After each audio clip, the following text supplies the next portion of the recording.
नमस्कार विद्यार्थियों, स्वागत है आपका एक बार फिर से आज की क्लास में। विद्यार्थियों, जो हमारी जो श्रृंखला चल रही है और जो हम एनसीईआरटी की जो कक्षा 12 की जो पुस्तक हम डिस्कस कर रहे हैं, दूसरी जो पुस्तक है हमारी भारत लोक और अर्थव्यवस्था, उसकी हमने पहले एक क्लास कर ली है। और आज की जो हमने जो नेक्स्ट क्लास जो आज लेकर के आई है मानव बस्तियों से संबंधित, उसके अंदर हम बेसिकली बात करेंगे कौन सी, नगरीय बस्तियों के बारे में। इससे पहले की दो क्लास इस अध्याय से संबंधित हो चुकी हैं। एक जो पहली जो क्लास थी हमने, उसमें नगरों के अंदर नगर और ग्रामीण क्षेत्रों में क्या अंतर होते हैं उसके बारे में बात की। और दूसरी जो क्लास थी हमारी, उसके अंदर हमने ग्रामीण जो बस्तियां हैं, उन ग्रामीण बस्तियों के अंदर किस प्रकार के बस्तियां पाई जाती हैं, उन चार प्रकार की हमने बस्तियों के बारे में बात की थी। तो आज के वीडियो के अंदर हम, आज की क्लास के अंदर हम विद्यार्थियों कौन सी बात करेंगे, हम नगरीय बस्तियों के बारे में आज बात करने वाले हैं। तो नगरीय बस्तियां क्या होती हैं या किसे हम नगरीय बस्तियां कहते हैं, उन सब के बारे में हम आज की इस क्लास में समझने वाले हैं। तो आप वीडियो को शुरू से अंत तक अवश्य देखिए। देखो विद्यार्थियों, सबसे पहले तो हमें जैसे ही हम नगर का नाम सुनते हैं, तो नगर या नगरीय प्रदेश का नाम सुनते हैं, तो हमारे दिमाग में बहुत सी जो इमेजेस हैं नगर से संबंधित, वो सबके आ जाती हैं। जैसे वहां बड़े बड़े मकान देखने को मिलते हैं, ऊंची ऊंची बिल्डिंगें हमें देखने को मिलती हैं, बड़ी बड़ी सड़कें देखने को मिलती हैं, औद्योगिक प्रदेश वहां देखने को मिलते हैं। और परिवहन के जो साधन हैं, चाहे रेलगाड़ी हो चाहे अन्य जो साधन है, वो हमें वहां पर देखने को मिलते हैं। पार्क वगैरह देखने को मिलते हैं। उच्च शिक्षण संस्थान वहां अधिक देखने को मिलते हैं। चिकित्सा की जो सुविधाएं हैं, बड़े जो चिकित्सालय होते हैं, वो वहां पर देखने को मिलते हैं। तो जैसे ही हम नगर की बात करते हैं, तो नगर से संबंधित जो मानसिक जो चित्र है हमारे सामने, उसका बन के आ जाता है। लेकिन फिर भी हम ये हमें सीखना जरूरी है कि हम कौन से प्रदेश को हम क्या कहेंगे, नगर कहेंगे, और किस प्रकार के नगर भारत में पाए जाते हैं। ठीक है, तो आइए शुरुआत करते हैं इन सारे सवालों के जवाब कि नगर हम किसको कहते हैं और कौन कौन से नगर भारत के अंदर पाए जाते हैं, और किस प्रकार के जो नगर होते हैं उनको हम नगर कहते हैं। तो इन सब के बारे में बात हम इस वीडियो क्लास में करने वाले हैं। तो वीडियो के जो शुरुआत है वो हम कर रहे हैं किससे, नगरीय बस्तियों की परिभाषा से। सबसे पहले हम ये बात करेंगे कि नगरीय बस्तियां क्या होती हैं। तो आप यहाँ पर देख पा रहे हो विद्यार्थियों कि नगरीय बस्तियां हम किसे कहते हैं। तो यहाँ आप देख रहे हो कि 2011 की जनगणना के अनुसार, हम कब की बात करेंगे, 2011 की जनगणना के अनुसार भारत में नगरों की कुछ परिभाषा दी गई है कि कौन से प्रदेश को हम नगर कहेंगे। तो उसके लिए एक परिभाषा दी गई है 2011 की जनगणना के अनुसार। और उस परिभाषा को जब हम याद करते हैं या उसको देखते हैं, तो हमें पता चलता है कि ऐसा कोई प्रदेश जिसकी जनसंख्या कितनी होनी चाहिए, 5,000 मिनिमम, या 5,000 से अधिक कितनी भी हो सकती है। तो ऐसे प्रदेश को हम किस नाम से जानते हैं, ऐसे प्रदेश को हम नगरीय प्रदेश कह सकते हैं। या ये तो जनसंख्या का हो गया। फिर घनत्व वहां पर कितना होना चाहिए, घनत्व वहां 400 व्यक्ति प्रति वर्ग किलोमीटर से अधिक होना चाहिए।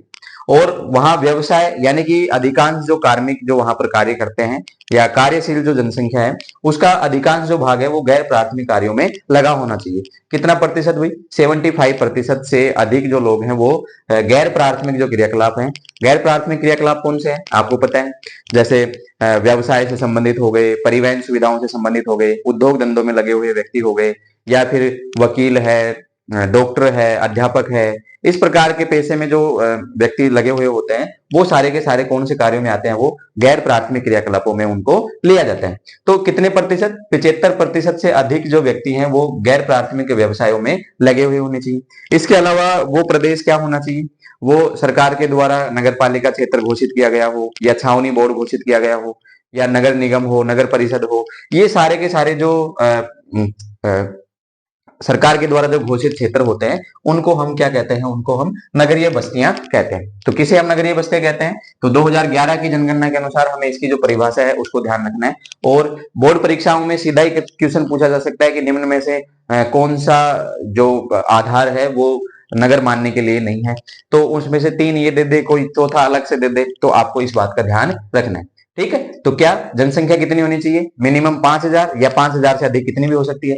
घनत्व कितना हो जाना चाहिए, 400 व्यक्ति प्रति वर्ग किलोमीटर से ज्यादा होना चाहिए। और व्यवसाय में 75% जो लोग हैं वो गैर प्राथमिक क्रियाकलापों में लगे होने चाहिए। ठीक है, अब हम बात करते हैं आगे। आगे देखते हैं अपन कि भारत में जो नगरों का जो अभ्युदय है, यानी कि भारत में नगरों का जो विकास है, वो कब से माना जाता है भाई, वो प्रागैतिहासिक काल से माना जाता है। तो यहाँ आपसे न्यू टाइप के अंदर जो रिक्त स्थान की पूर्ति वाला प्रश्न हमारे से पूछा जाता है बोर्ड परीक्षा में, तो वहां ऐसा ये इसी तरीके से लाइन देकर के आपसे पूछ सकता है। तो क्या प्रश्न पूछ सकता है कि भारत में नगरों का जो अभ्युदय है वो खालिस्तान काल से माना जाता है। तो किस काल से माना जाता है भाई? प्रागैतिहासिक काल से माना जाता है। तो ये प्रश्न आपको ध्यान रखना है, ठीक है। और आप इस पर स्टार लगा लीजिए, ये प्रश्न आपके एग्जाम में पूछा जा सकता है, मोस्ट इंपोर्टेंट प्रश्न है। तो भारत में नगरों का अभ्युदय कब माना जाता है? प्रागैतिहासिक काल से अभ्युदय माना जाता है, ठीक है। फिर हम बात करते हैं कि प्राचीन समय में जो नगरीय जो बस्तियां या जो बस्तियां जो मानव बस्तियां बसती थी वो किसी ना किसी जलीय स्रोत के पास में बसती थी। इसीलिए नदियां जो होती थी उनके पास में बहुत सारी बस्तियां बसी हुई हैं।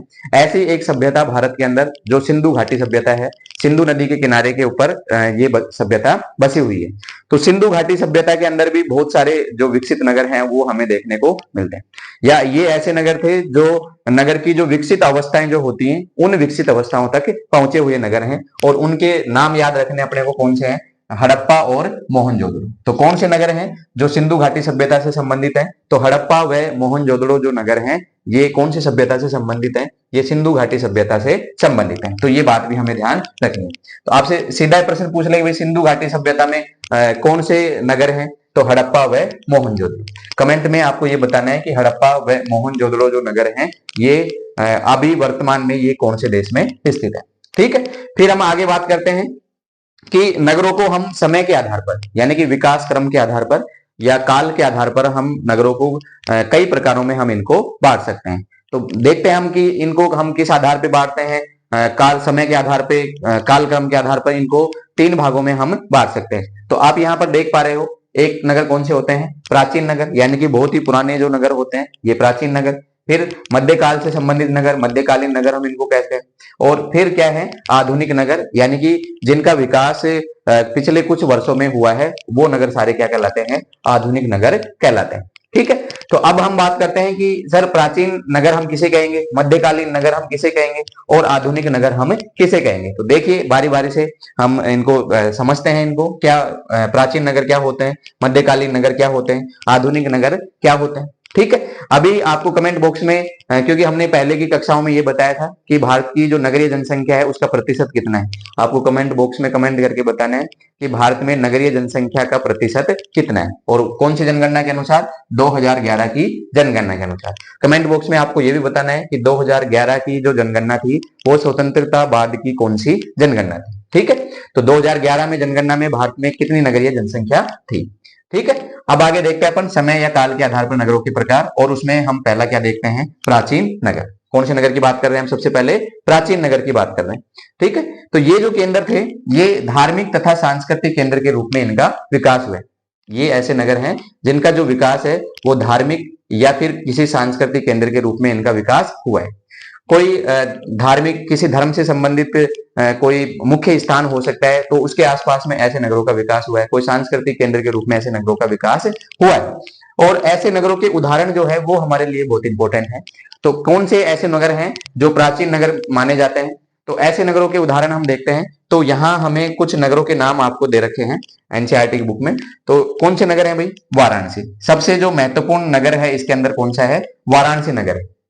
आपको ये याद रखना है कि वाराणसी नगर वर्तमान में कौन से राज्य में है। तो वाराणसी कहां पर है भाई? उत्तर प्रदेश में है। और ये कौन से नगरों का उदाहरण है? ये प्राचीन नगर का उदाहरण है। ऐसे ही एक नाम आपको दिख रहा है क्या? प्रयागराज। प्रयागराज भी कहां पर है? उत्तर प्रदेश में। आपको कमेंट में प्रयागराज का जो पुराना जो नाम था वो पुराना नाम आपको कमेंट बॉक्स में बताना है। फिर और कौन सा नगर है जो प्राचीन नगर के उदाहरण है? पाटलिपुत्र। पाटलिपुत्र का जो वर्तमान में नाम है वो क्या है? पटना, जो बिहार की क्या है? राजधानी। और एक जो अन्य नगर है मदुरई। मदुरई कहां पर है? तमिलनाडु के अंदर। इसका मतलब ये हुआ कि जो प्राचीन जो नगर हैं धार्मिक और सांस्कृतिक केंद्रों के रूप में इनका विकास हुआ है।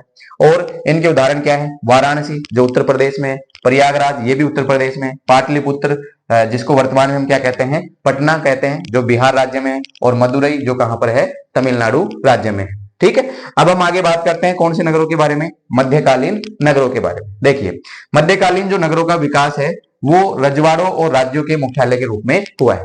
इसका मतलब ये हुआ कि मध्यकाल में भारत के अंदर जो शासन व्यवस्था थी वो राजा महाराजाओं का शासन यहाँ पर चल रहा था। और राजा महाराजा अपने नगर जो जहां पर उनका शासन होता था तो वहां पर किलों का निर्माण करते थे।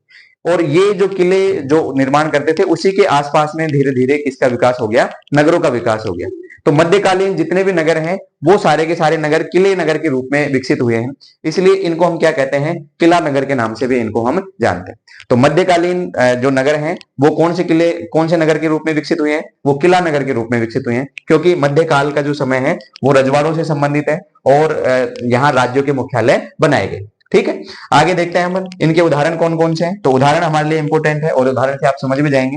जैसे दिल्ली है, हैदराबाद है, जयपुर है, लखनऊ है, आगरा है, नागपुर है, ये सारे के सारे जो नगर हैं ये सारे के सारे राजा महाराजाओं के जो मुख्यालय होते थे उनसे संबंधित थे। उसी के आसपास में फिर धीरे धीरे किसका विकास होने लग जाता है, नगरों का विकास होने लग जाता है। तो ये सारे के सारे जो नगर हैं ये कौन से नगरों के उदाहरण है, ये मध्यकालीन नगरों के उदाहरण है। एक आपको जो विशेष रूप से जो कार्य करना है विद्यार्थियों, वो ये काम करना है कि जो भी नगर है, चाहे दिल्ली है, हैदराबाद है, जयपुर, लखनऊ, आगरा, नागपुर है, प्रयागराज है, वाराणसी है, पाटलिपुत्र है, मदुरई है जो तमिलनाडु में है, इन सबको आपको किस में देखना है, नक्शे में देखना है। मैंने आपको बताया था कि आपको भूगोल का अध्ययन को आसानी से करने के लिए या भूगोल की समझ को अच्छे से विकसित करने के लिए आपके पास में एक एटलस होना चाहिए। विद्यार्थी एटलस भी आता है, स्कूल एटलस आता है ना। तो जो भी आप एटलस लेना चाहें एक एटलस अपने पास में रखिए और जो भी स्थान के बारे में आपको चाहे इसमें भारत के भूगोल की बात कर रहे हैं चाहे हम विश्व के भूगोल की बात करें, तो जहां भी जो भी स्थान के बारे में आपको दिया गया है उसको हम एटलस के अंदर जरूर देखें और नक्शे के अंदर उसकी समझ विकसित करें कि नक्शे में ये जो प्रदेश है वो कहां पर पाया जाता है। ठीक है, तो अभी जो हमने बात की है दिल्ली, हैदराबाद, जयपुर, लखनऊ, आगरा, नागपुर, ये सारे के सारे जो नगर हैं ये कौन से राज्यों के अंदर स्थित है, ये आपको बताना है कमेंट बॉक्स के अंदर कि ये दिल्ली, हैदराबाद कहाँ है, जयपुर, लखनऊ, आगरा, नागपुर, ये सारे के सारे शहर कौन कौन से राज्यों में स्थित है। ठीक है, फिर मध्यकालीन नगरों के बाद में, क्योंकि मध्यकालीन जो काल था वो राजा महाराजाओं से संबंधित था, तो उनको किला नगर के रूप में इनका विकास हुआ है। उसके बाद में जो नगरों का विकास हुआ है वो हम किस नाम से जानते हैं, उनको आधुनिक नगरों के नाम से जानते हैं। यानी कि अभी के जो समय में जो नगरों का विकास हुआ है वो कौन से नगरों का विकास हुआ है, आधुनिक नगरों का विकास हुआ है। आधुनिक नगरों का जो विकास है वो हमारे देश के अंदर मुख्य रूप से जो अंग्रेज जो शासन थे या यूरोपियन जो नागरिक जो हमारे देश के अंदर आए, हमारे भारत के अंदर आए, उनका मुख्य उद्देश्य व्यापार करने के लिए वो भारत में आए थे। सबसे पहले तो उन्होंने जो यहाँ पर आए थे उसका आने का उद्देश्य क्या था, व्यापार करना था। तो उस समय जो परिवहन का जो साधन था या व्यापार का जो मार्ग था वो समुद्रों से होकर था, यानी कि जलयानों के माध्यम से ये व्यापार किया जाता था। तो सबसे पहले जो अंग्रेज आए हैं, यूरोपियन आए हैं, उन्होंने सबसे पहले कौन से नगरों का विकास किया, जो समुद्र के जो तटीय जो भाग थे वहां पर ऐसे नगरों का विकास किया बंदरगाह नगर के रूप में, ताकि वहां से सामान को आसानी से अपने देश में पहुंचा सके या अपने देश से यहाँ पर आसानी से सामान को ला सके। तो उसके लिए सबसे पहले उन्होंने कौन से नगरों का विकास किया है, जो तटीयवर्ती जो नगर हैं उन तटीय नगरों का विकास है उन्होंने किया है। और तटीय नगरों में कौन कौन से नगरों का विकास किया है, तो उदाहरण हम एनसीईआरटी के देख लेते हैं। कौन से नगर है भाई, सूरत है, दमन है, गोवा है, पांडिचेरी है, आदि जो नगर हैं ये सारे के सारे नगर कैसे हैं, तटीय नगर है। तो सूरत आपको पता है कहाँ है, गुजरात में है। दमन दीव आपको पता है केंद्र शासित प्रदेश है। गोवा आपको पता है राज्य है। और पांडिचेरी जो है वो भी आपको पता है क्या है, केंद्र शासित प्रदेश है। और ये सारे तटीय है, कैसे नगर हैं, ये तटीय नगर हैं जो किसके द्वारा विकसित किए गए हैं, अंग्रेजों और अन्य जो यूरोपियन जो आए हैं भारत के अंदर उनके द्वारा इन नगरों का विकास किया गया है। फिर हम बात करते हैं कि इसके बाद में जब इन्होंने तटीय नगरों का विकास कर लिया, तटीय नगरों के बंदरगाहों का विकसित कर लिया, तो भारत के जो मध्यकाल के जो विकसित नगर थे, यानी कि मध्यकाल के समय जहां जनसंख्या भी खूब थी और नगरों का विकास वहां उस समय काफी हो गया था, तो उन नगरों के ऊपर फिर बाद में इन्होंने कार्य करना प्रारंभ किया। और फिर इन्होंने जो मुख्य रूप से जो कार्य किया वो कहां पर, मुंबई, जिसको उस समय किस नाम से जानते थे अपन, बंबई के नाम से जानते हैं।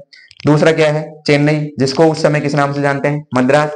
तो आपसे चेन्नई का पुराना नाम भी पूछा जा सकता है या मद्रास दे करके ये भी पूछा जा सकता है कि मद्रास कौन से नगर को कहते हैं, तो मद्रास किसका नाम है, चेन्नई का ही पुराना नाम क्या है, मद्रास। और ऐसे ही कोलकाता जो नगर है, कोलकाता नगर को भी इन्होंने विकसित किया। और यहाँ जो विकास के जो कार्य किए इन्होंने, जो अपने देश की जो स्टाइल थी, अपने देश के जो तरीके थे उस तरीके से इन नगरों का विकास किया है। तो आपको ध्यान रखना है कि पहले तटीय नगरों का विकास किया और उसके बाद में जो भारत के जो बड़े नगर थे, मुंबई है, चेन्नई है, कोलकाता है, ऐसे नगरों का विकास अंग्रेजों के द्वारा किया गया। फिर हम बात करते हैं अंग्रेज हमारे देश में आने के बाद में 1850 ईस्वी के आसपास औद्योगिक क्रांति हुई और औद्योगिक क्रांति होने की वजह से भारत के अंदर भी बहुत सारे जो नगर हैं वो औद्योगिक केंद्रों के रूप में विकसित हुए। यहाँ बहुत सारे उद्योग धंधे लगाए गए और उन उद्योग धंधों में से एक जो प्रमुख रूप से जो 1850 के बाद में जो औद्योगिक नगर के रूप में उभरा वो कौन सा शहर है? जमशेदपुर। कौन सा शहर है भाई? जमशेदपुर। और जमशेदपुर कहां पर है ये भी आपको ध्यान रखना है। कौन से राज्य में है जमशेदपुर? झारखंड में है।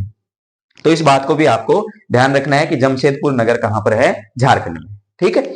और ये जो नगर है जमशेदपुर, ये मुख्य रूप से लौह इस्पात उद्योग के रूप में जाना जाता है। यहाँ लौह इस्पात के कारखाने हैं जमशेदपुर के अंदर। और कौन से राज्य में है ये? झारखंड में। इसका विकास कब हुआ है? 1850 के बाद। और कौन से नगर के रूप में? औद्योगिक नगर के रूप में इसका विकास हुआ है। फिर हम बात करते हैं स्वतंत्रता प्राप्ति के बाद में भी नगरों का विकास हुआ है। जैसे हम बात करें 1947 में हमारा देश स्वतंत्र हो गया। स्वतंत्रता के बाद में बहुत सारे जो नगर हैं वो प्रशासनिक केंद्रों के रूप में विकसित हुए। प्रशासनिक केंद्र का मतलब क्या होता है कि ऐसा केंद्र जहां से पूरे राज्य का क्या चलता हो? प्रशासन चलता हो। तो ऐसे नगरों का विकास हुआ कब? स्वतंत्रता प्राप्ति के बाद। जैसे हम बात करें दिसपुर की, है ना, गांधीनगर की, जयपुर की बात करें और भोपाल की बात करें, तो ऐसे जो नगर हैं इनका विकास स्वतंत्रता प्राप्ति के बाद प्रशासनिक केंद्र के रूप में हुआ है। चंडीगढ़ की बात करें तो ये बहुत सारे नगर ऐसे हैं जिनका स्वतंत्रता के बाद प्रशासनिक केंद्रों के रूप में इनका विकास हुआ है। तो ये बात भी आपको ध्यान में रखनी है। और फिर उसके बाद में कुछ नगर ऐसे भी थे जो औद्योगिक केंद्रों के रूप में, क्योंकि स्वतंत्रता प्राप्ति के बाद में जो विकास के जो कार्य हैं उनके अंदर गति आई और बहुत सारे नगरों का जो विकास है वो औद्योगिक केंद्रों के रूप में हुआ। और जब उद्योग धंधे लगते हैं तो उसके बाद में धीरे धीरे वहां पर शहरों का विकास होने लगता है। और ऐसे ही जो औद्योगिक केंद्र है उनके रूप में कौन से विकसित हुए हैं भाई? एक कौन सा है? दुर्गापुर। कौन सा केंद्र विकसित हुआ? दुर्गापुर, जो कहां पर है? पश्चिम बंगाल में। ऐसे ही भिलाई जो छत्तीसगढ़ के अंदर है, बरौनी जो कहां पर है? बिहार के अंदर है। तो दुर्गापुर है, भिलाई है, बरौनी है, ये सारे कौन से नगर हैं जहां उद्योग धंधे विकसित हुए और उन उद्योगों की वजह से वहां नगरीय जो जनसंख्या है वो धीरे धीरे बढ़ने लगी या नगर की जो स्थितियां हैं वो वहां पर बनने लगी। ठीक है। तो ये बात थी अपनी किससे संबंधित? ये नगरीय बस्तियों से संबंधित कि किस प्रकार से हम नगरीय बस्तियों को समझ सकते हैं। देखो, नगरीय जो बस्तियां हैं 2011 की जनगणना के अनुसार जो परिभाषा है नगरों की, वो परिभाषा हमें याद रखनी है। जनसंख्या कितनी होनी चाहिए? 50,000 से अधिक होनी चाहिए। मेरे साथ साथ आप एक बार रिवीजन कर लेंगे इसका। जनसंख्या कितनी होनी चाहिए? 5,000 से अधिक, यानी कि मिनिमम जनसंख्या कितनी? 5,000। घनत्व कितना होना चाहिए? 400 व्यक्तियों प्रति वर्ग किलोमीटर से अधिक होना चाहिए। व्यवसाय में 75% जो लोग हैं वो गैर प्राथमिक क्रियाकलाप में लगे होने चाहिए। सरकार के द्वारा उस क्षेत्र को क्या घोषित कर दिया गया हो? नगर पालिका घोषित कर दिया गया हो, छावनी बोर्ड उसको घोषित कर दिया गया हो, नोटिफाइड एरिया उसको घोषित कर दिया गया हो। तो ऐसे भागों को हम क्या कहते हैं? नगर कहते हैं। ठीक है। फिर बात करते हैं अपन भारत में नगरों का जो अभ्युदय है वो कब हुआ है? प्रागैतिहासिक काल में हुआ है। ठीक है। तो आप कमेंट बॉक्स में भी लिखना, ये कमेंट बॉक्स में भी लिखना प्रागैतिहासिक काल में। तो भारत में नगरों का जो अभ्युदय हुआ है वो कब हुआ है? प्रागैतिहासिक काल में हुआ है। फिर हम बात करें कि सिंधु घाटी सभ्यता में भी हमारे यहाँ जो नगरों का विकास है वो बहुत हुआ है। कौन से नगर? हड़प्पा व मोहनजोदड़ो नगर का ध्यान रखना है कि हड़प्पा और मोहनजोदड़ो कौन सी सभ्यता से संबंधित है? तो ये सिंधु घाटी सभ्यता से है। और फिर काल व समय के आधार पर हम नगरों को कितने भागों में बांटते हैं? 3 भागों में, प्राचीन नगर, मध्यकालीन नगर और आधुनिक नगर। और हम ये बात करें कि भाई किला नगर के रूप में कौन से समय के हुए हैं? तो मध्यकालीन जो नगर हैं वो किला नगरों के रूप में विकसित हुए हैं। तो आई होप कि आपको जो आज की क्लास है वो बेहतरीन तरीके से आपको समझ में आई होगी। आसान तरीके से हम समझाने का प्रयास कर रहे हैं आपको, और इससे भी बेहतरीन तरीके से हम और भी इस पे कार्य कर रहे हैं ताकि अच्छे से अच्छा कंटेंट आपको मिल सके और आपकी जो परीक्षा की जो तैयारी है वो बहुत ही शानदार तरीके से हो सके। छोटी छोटी जो बातें हैं उनका भी ध्यान रखा जा रहा है कि कैसा भी प्रश्न आपके एग्जाम में आए आपका वो गलत नहीं हो। और विद्यार्थियों, जो हमने टारगेट बनाया है आपके लिए, जो टारगेट बनाया है आप भी उसी तरीके से मेहनत कर रहे हो। और हमारा टारगेट क्या है? ज्योग्राफी में कितने नंबर लाना? 100 में से 100 नंबर लाना। कितने नंबर लाना? 100 में से 100 नंबर लाना। ये हमारा भूगोल का टारगेट है बोर्ड परीक्षा में लाने का। ठीक है, तो आप सभी मेहनत कर रहे हो और आप इसी तरीके से मेहनत लगातार करते रहना, रुकना नहीं है। लगातार हमें क्या करना है, प्रयास करना है जब तक कि हमें क्या नहीं मिल जाए, सफलता नहीं मिल जाए। और सफलता कभी भी शॉर्टकट तरीके से नहीं मिलती है। सफलता के लिए आपको हमेशा क्या करनी पड़ेगी, मेहनत करते रहनी पड़ेगी।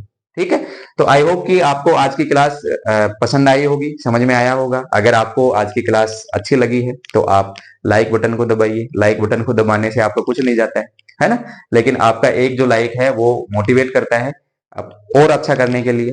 और अगर आप चैनल पे पहली बार आए हैं तो आप चैनल को सब्सक्राइब कर लीजिए, और इससे पहले के जो वीडियो हैं हमारे, वो सारे वीडियो आप प्ले लिस्ट में जाकर के देख लीजिए। अपने दोस्तों के साथ में शेयर कीजिए और सभी के साथ में इस क्लास को ज्यादा से ज्यादा पहुंचाने की कोशिश कीजिए। और अब आप अगर स्क्रीनशॉट इसका लेना चाहते हैं तो स्क्रीनशॉट आप ले लीजिए। मैं साइड में हट जाता हूं। तो ठीक है विद्यार्थियों, धन्यवाद।